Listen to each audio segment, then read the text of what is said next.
今日は箱いっぱいに救急車のミニカーを集めたよ。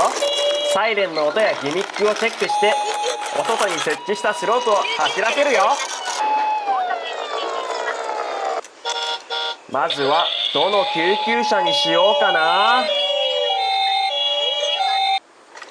最初はこれ、人形の救急車。後ろはどうなってるかな。あ、もう一人人形さんだ。ボタンを押すと音が鳴るね。いろんなボタンをチェックして。こんにちは。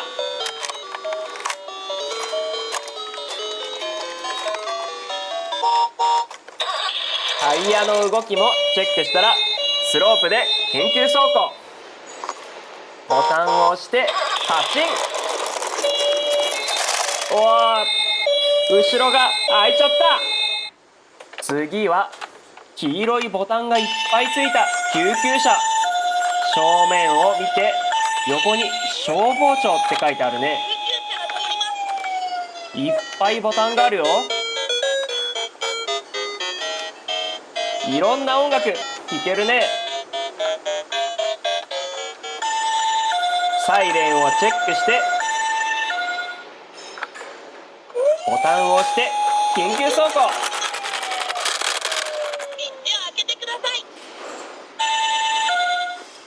次は青い3つのボタンがついた救急車を見ていくよ。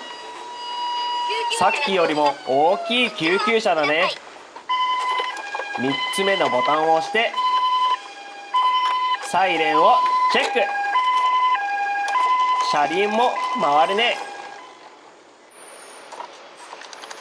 ボタンを押して大きい救急車を走らせるよ。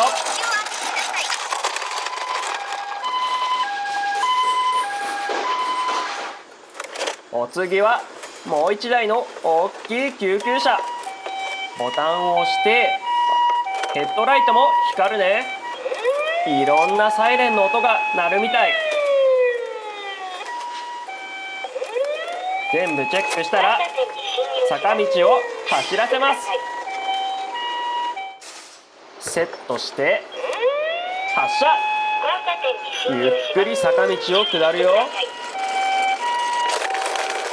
デコボコした道も平気。次はアメリカの救急車だね。横にアンビュランスって書いてあるよ。後ろを開けて担架をチェック。中も見たら扉を閉めて、いろんなサイレンの音が鳴るね。助手席はこんな感じ。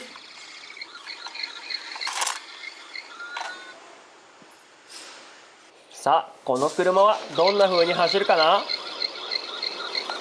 速い速い。最後は一番大きな救急車。横が透明になって中が見えるね。何が入ってるかな。これは患者さんだ。ボタンもいっぱいついてる。どんなサイレンの音が鳴るかな。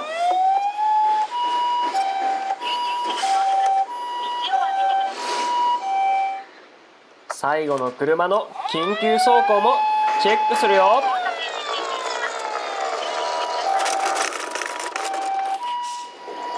救急車がこっちに走ってくるよ。